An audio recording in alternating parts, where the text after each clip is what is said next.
so that we can use it for future stuff in case we want to look back on your training and stuff like that. For sure. All right. Hi, Dylan.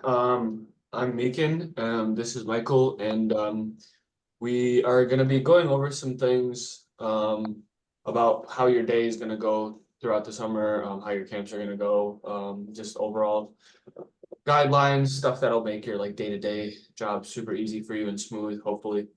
Um, we worked on a new curriculum this past year, so this is why we're doing the trainings like this.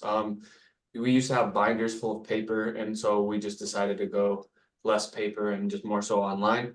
One good thing is that with these, you'll have access to all this information throughout the entire time you're working, and you can look back and refer to it whenever. And then if you have any other extraneous questions, you can obviously reach back out, and we'll figure that out. I'm Yeah. gonna pull up some files, and I'll let Michael go over some of the basics about how the week is structured and whatnot. So, Mhm. Hmm. So you will most likely have two camps every week. So it's 4 days unless Andres he usually does four. Is there any other camps that do five, Meekin? no, no. Okay. So it'll be 4 days of the week, and you got one in the morning and then one in the afternoon. And then there'll be a snack break with each of them and about 30 minutes in between the classes. So when you get to the schools, make sure to arrive around like 30 to 20 minutes early on your first day, and just to make sure that you kind of know where to go. You can meet the people at the school and they can kind of guide you, kind of tell you the norms of the school. It makes it Yeah. super handy just to know them because if anything happens, they're kind of your backup. Before me or Meekin or Andres, like they're kind of like there to help you if you have like connection issues, Wi-Fi, or one of your kids like are misbehaving. They'll usually have, if you have a big class, they'll give you maybe an assistant in your classroom that isn't with us, but that works at the school because they've been doing it for a couple of years and they kind of know what to expect. So when you get there, Andres will either email you a kind of a sheet with everybody's name, a roster, or you'll get one at the school itself. And most of all your kids are going to be on the roster. There are only a few that like maybe a new kid was just added or they want to join that camp that day and they just showed up. So just contact me or Andres about that, and then we can get that kid enrolled. But make sure that we're always super welcoming and Hmm. want to make sure everybody feels included. Okay. And it's also super handy to have that roster when you have a break time because you guys will go Mhm. outside and you want to make sure that everybody's back inside and you didn't forget a kid or anything. Yeah. Right, right. Awesome. Those are all important points. Mhm. Yeah, so the structure of the week, 4 days. You want to make sure there's a I guess in order for me to explain everything, I should preface this job has a lot of freedom for you to teach your classes how you want to teach your classes and kind of operate how you believe is best and most time efficient and can go through all the content in a timely manner, making sure the students are collaborating with each other, having a good time, but also learning and making sure they're paying attention to you. An important thing, you want to establish yourself as a teacher in front of your classrooms. You don't want to give too many I don't know answers. This job requires just small, like on your feet thinking and quick problem solving. You know, there's going to be some weird questions your students may or may not ask you that you don't necessarily know off the top of your head, which is fine. It's normal. You know, young students from around the age of like 8 to 12 is what you'll be teaching, and so they come up with interesting questions every once in a while, and you can look it up on your phone, look it up on your teacher's laptop, whatever.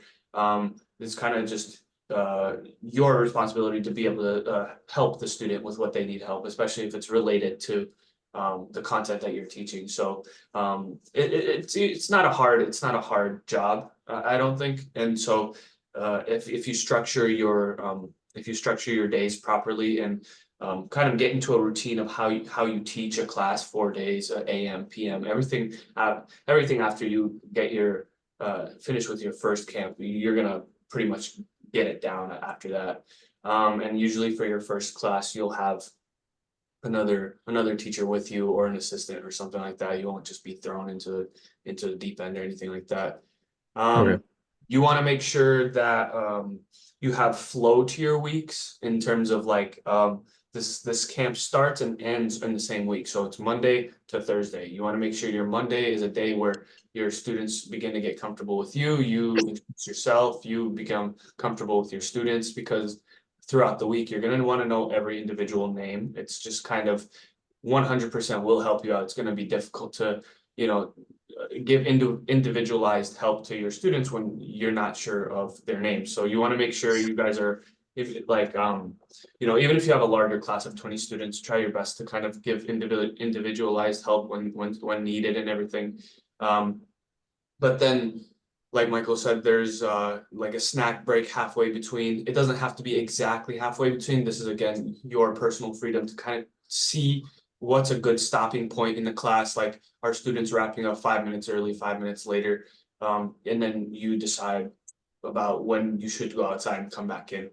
Just keep it like, you know, 20 minutes, 15 minutes outside, and then just for them to get some energy out, and so come back and resume wherever you left off. So again, it's not incredibly hard, but it just requires some critical thinking. Just, hey, like, is this a good spot for all the students to stop? Let's go to snack break. You can, you know, foster kind of like a collaborative work environment in a little fun classroom for your students. The second and third days are usually just work days, right? It's like the meat of the content, like you're really like in the flow of things. And then the fourth day is kind of a conclusion. And so after every camp, we try to have a like some objective product that the student could take home, such as like I don't know, an MP4 of a video that they created and edited in one of our YouTube classes, or a Minecraft world that they worked on the entire week. They download the file, put it on their flash drive, and they take it home. Whatever it may be, Roblox coding, whatever it may be. We try to make sure that the content is covered, and you can, again, you can kind of go through this content at different paces. You're going to have different classes that are slower than others, faster than others. You kind of control the tempo, get through the content. You can teach how you want to teach, as long as it's in a professional manner and kind of, you know, fostering this kind of work collaborative environment for the students to learn and have fun in. That's the most important thing. Mhm. But other than that, can you see my screen right now with all the folders? Yeah. So this is what you'll be getting.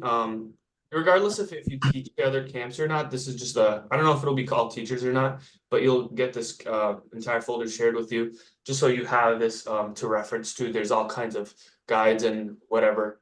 But first things first, let's go through the for all teachers folder, because this is just for everyone to go through.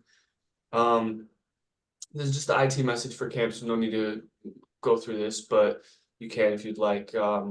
Quick guide for teaching young students, a little presentation. You know, not everyone has a ton of teaching experience. I definitely didn't when I Mhm. was teaching.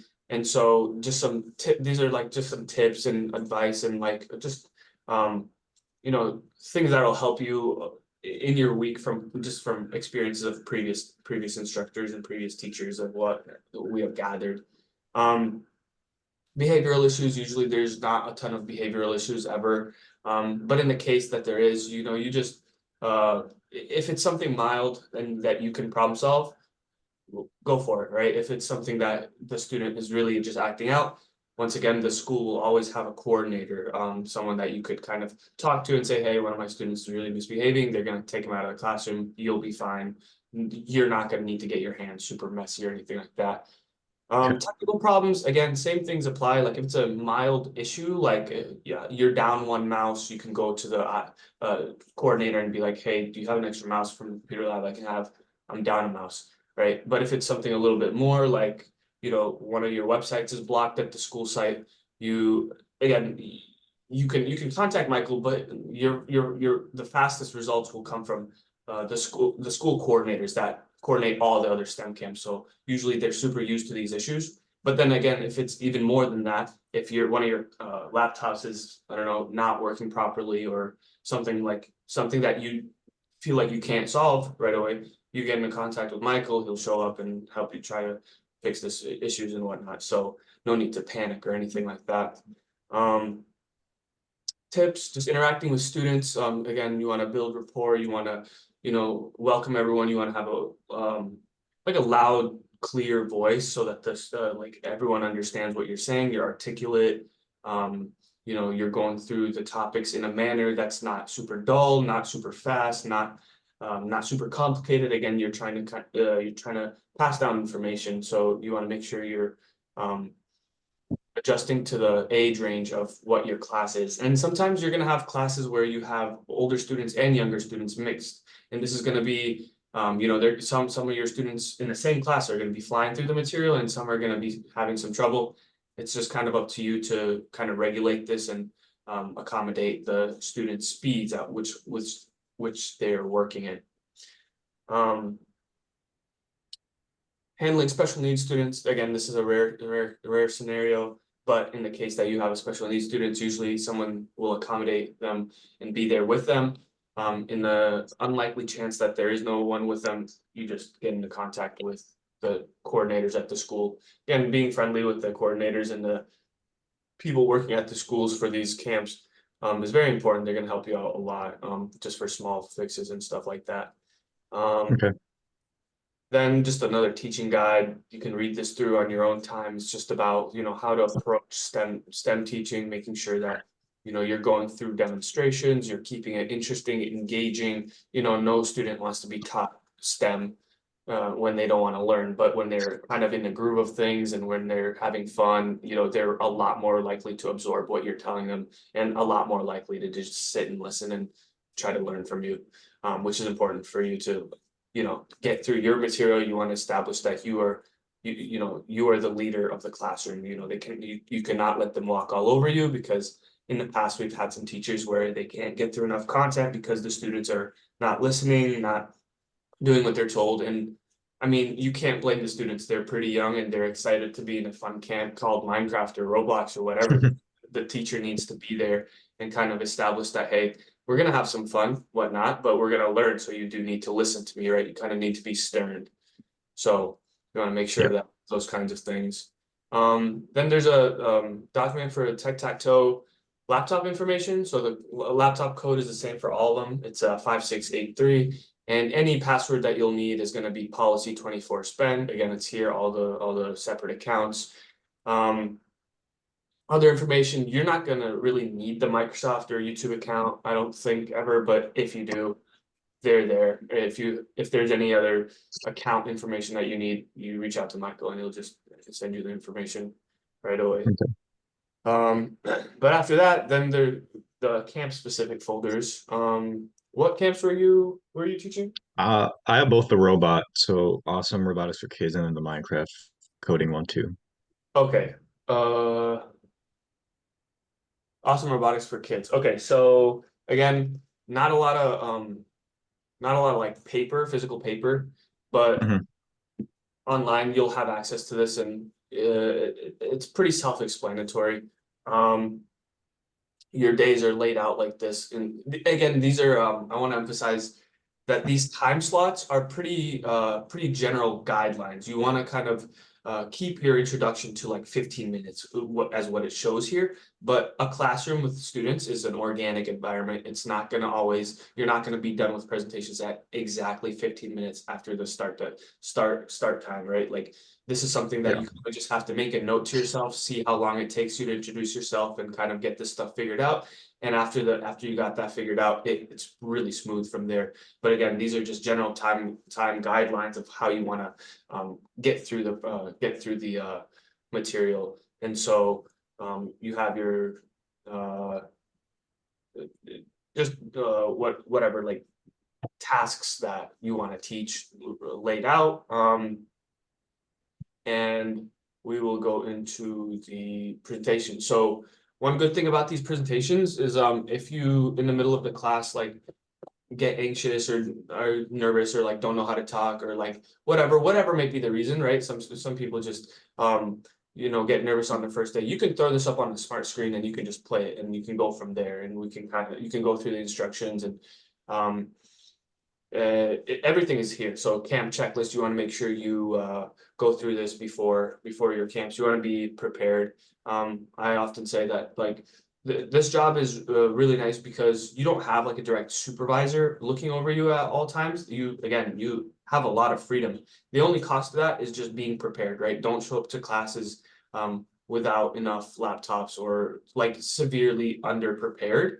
Usually if you're prepared, all goes really well and all goes really smooth for you, which is the ultimate goal for you to be able to get through this content and for it to be not so stressful and not so whatever, but being underprepared does add to that. You want to make sure you go through your camp checklist and just know the material before the week starts. Um, End of day checklist. This is just obviously it's all laid out, but you'll kind of have this stuff memorized, right? Like you're gonna, okay, all laptops have to be closed, everything X'd out, chargers, laptops, mouses, all back, and whatever. All the students get picked up. It's all pretty self-explanatory. Day one instructions, session one, session two. Once again, pretty simply laid out. Everything is um, written, and if anything is confusing and you are not sure of how to explain this or how to teach it or what the material is, you can reach out to Michael, obviously, and he'll help you figure that stuff out. But again, really like self-explanatory. You go through you have like a session, you introduce the challenge, you show them what it is, you kind of gauge their interest, you kind of demonstrate how it's supposed to be done as you know, in a correct manner because you're the teacher, and then your students kind of follow in your footsteps and try to emulate what you did. Um, and your job is essentially to just like guide them through that process, and whenever someone needs help, you just help with that. And so usually the camp runs on its own. There's not too much stress to it. They're gonna have, so this is the Lego We Do 2.0. This will be on iPads. This, I don't think these will be on uh laptops unless I'm mistaken, Michael. No, they're on the iPads. Yeah. They're on the iPads? Okay, sweet. Yep. So, the iPads, again, the students are gonna have iPads in front of them, a bunch of Legos in front of them. They're gonna be super excited. The camp runs on its own. Like you're just there to problem solve and maybe, I don't know, even help find a piece for their Lego or like show them how to connect the pieces or something like that, or like, you know, whatever may be the small problem solving things. Mhm. Day three, day four. Day four is a conclusion day. You want to make sure you kind of end a little bit early to be able to talk about, hey, like what did we learn? Did you know, what's gonna stick? If anyone wants to share their project, if anyone exceeded your expectations and they kind of did a really good job, you can kind of show it off to the class and be like, wow, look at this like team that created this. And kind of just promote this kind of working together, like creating something interesting, kind of getting working with STEM, and all else should just fall into place. Mhm. Um, Note and whatnot. I didn't make this manual, but everything looks good in this. What's the other one that The robot coding in Minecraft Minecraft. robot coding? Yeah. Yep. Cool. Okay, so I made this one. This one's gonna be super easy to explain. Mhm.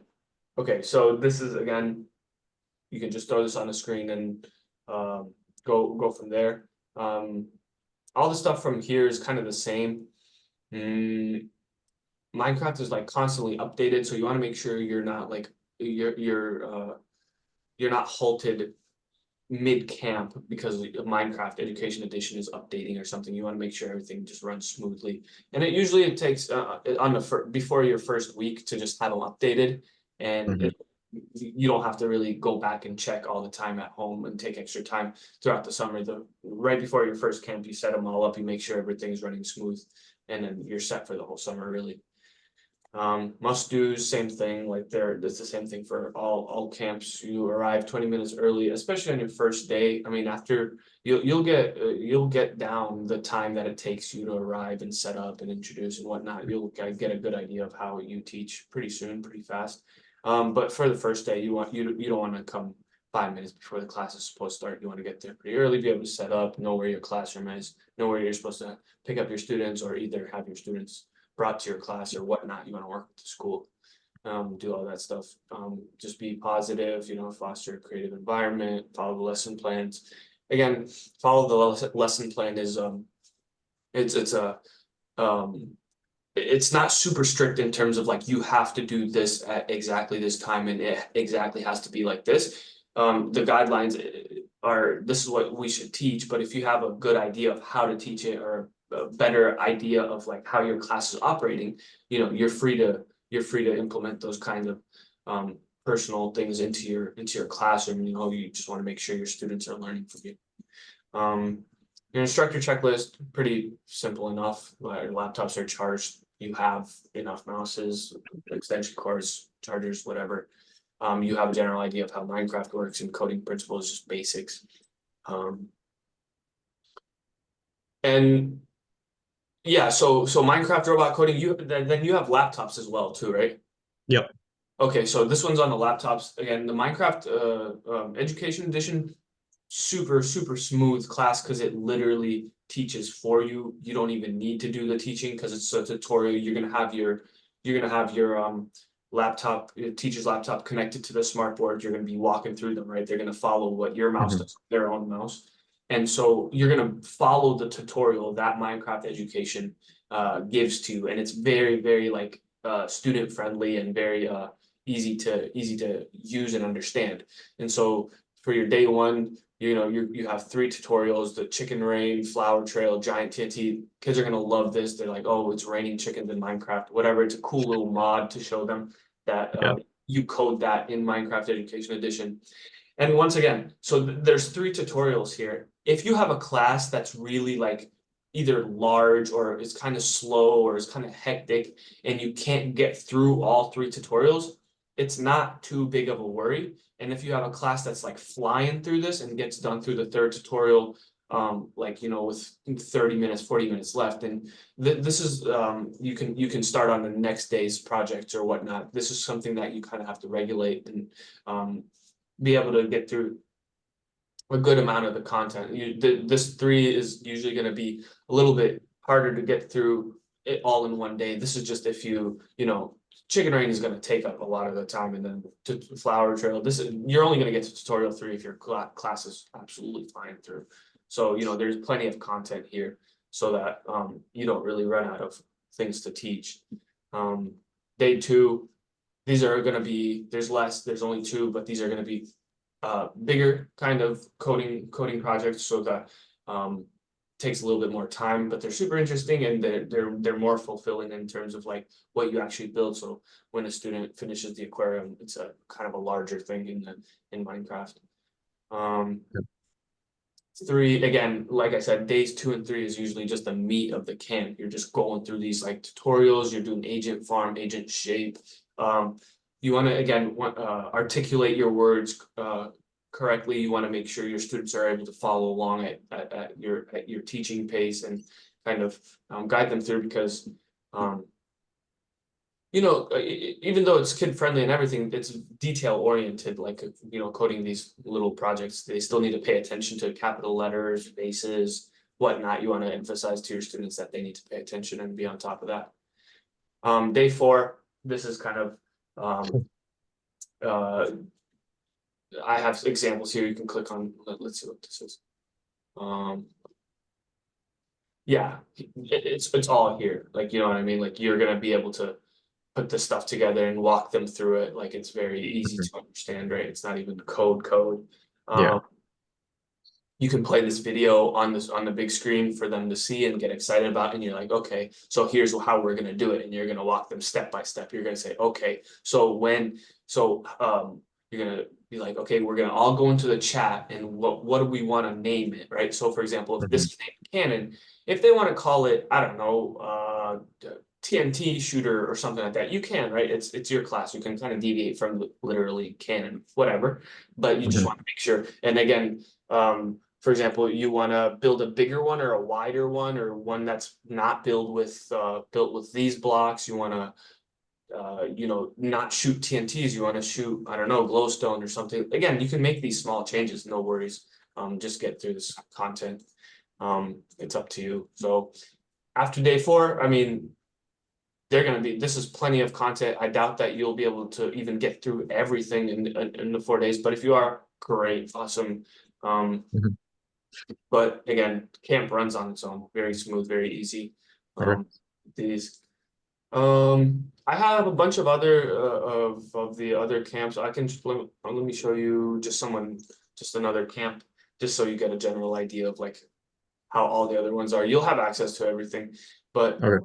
these are all once again the same things like instructor checklist, must do's, day one, a little bit of an example video. You can play it.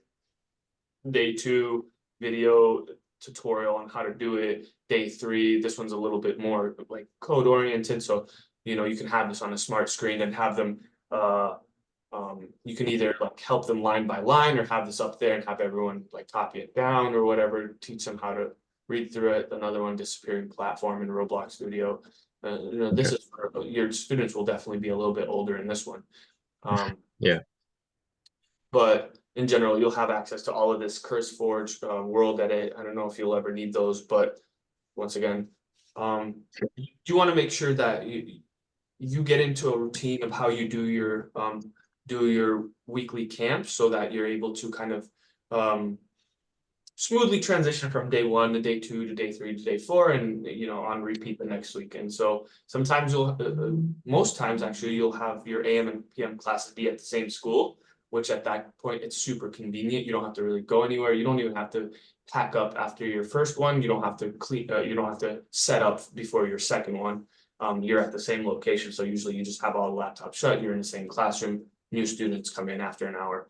But if in the Yep. case that you have, in the case that you have a different location for your PM, you want to make sure you can timely be wrapped up by the end of your first camp so that you're not wasting into your, hour in between because you need to commute to the other section, you need to eat your lunch or whatnot.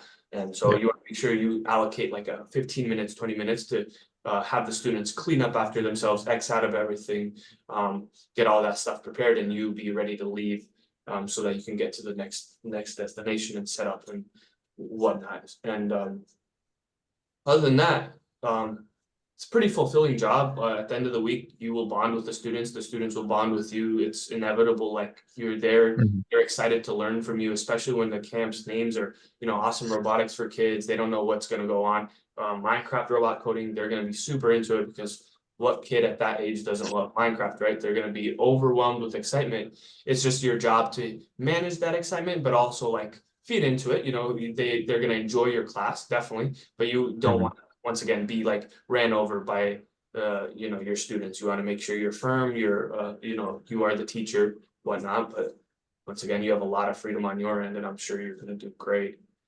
Yeah. uh, Michael, do you want Yeah, to? to go on that, just I don't know if we mentioned this earlier, but doing the like 1, 2, 3 eyes on me, I know that is super helpful because it's like already ingrained into their brains since like they've been going to school. Like that's their main thing that teachers teach them to like concentrate on me, stop doing whatever else is like 1, 2, 3 eyes on me. I would say 90% of students know that already. So it's super helpful to just kind of do that because it's already ingrained in them, and it helps to just like do that on day one, just introduce that like this is not just like a break from school kind of. I mean, it is like a fun camp, but it's like we're also still in the classroom, we're borrowing the space, don't ruin Yeah. it. So like make sure that it's like don't just like destroy the teacher's classroom, and understand that you're a teacher as well and that you need to be heard. Yeah. Yeah, so they're gonna come into it, and a lot of the times they're gonna be very good students. They're gonna listen to you. So just don't be nervous, don't be, hesitant. You just if you ever get nervous in front of more of a lot group of people or whatever, they're going to be young students, but still take a deep Mhm. breath. You start your lesson, the ball gets rolling, and it's really Mhm. smooth there. But the first camp or the second camp, it can be a little bit intimidating at first, but Yeah, like I said, Yeah. once you get the ball rolling, it's really smooth sailing yeah. from there on. I would say like once you get to your second week of doing it, or like even the second couple of days of it, you're gonna feel like a lot more confident. Like the first day might feel a little daunting, but just getting past that is just the best way to do it. It's just trust me, it won't be as scary the second week. Yeah, Yeah, no doubt. yeah. Oh yeah. Do you have any questions? Um, you said like the coordinator over at the school, like sometimes you might like need their help. Like how often did you guys actually like end up needing their help, or is it kind of like just more like a rare occurrence and in case you need to go to them? Yeah, it's not a super common occurrence. They're there for your quick problem solving. Like I said, if you're down a mouse, if your Wi-Fi isn't connecting on one of your laptops, if one of your sites that you need to use for the camp is blocked. Again, these are scenarios that are easily avoidable. For example, like being down a mouse and also Yep. having the website's being blocked. There's probably unlikely because we worked with all the schools to make sure they unblock all the sites necessary for you to teach the camps. Again, these are just Hmm. I wouldn't say rare, like they never come up. They sometimes come up, but it's Yeah. usually a very 5 minute, very quick, like 5 minute fix. And that they get paid to be there to solve your problems. They are there to coordinate all these camps. You go to this classroom, you go to this classroom, and usually during the summer, there's gonna be 6, 7, 8, 9, 10 different camps going on. And they're used to this. They're used to the problem solving. They'll fix your problem super quick. Like if your student has a bloody nose, like that's the small kind of issue. Like it's not out of this world. Like it could happen in your class, right? But it's not super common. Like Mhm. Yeah. it's kind of just those small things. And you obviously, if your student has a bloody nose, you can't go with your student and leave your entire classroom for 10 minutes. But at the same time, you can't just be like, all right, go fix it yourself, bloody nose kid, whatever. Like Yeah. you Yeah. talk to the coordinator, you're like, hey, can you help me out? One of my students has a bloody nose, and they're gonna take it from your hands. But Okay. just small things like that.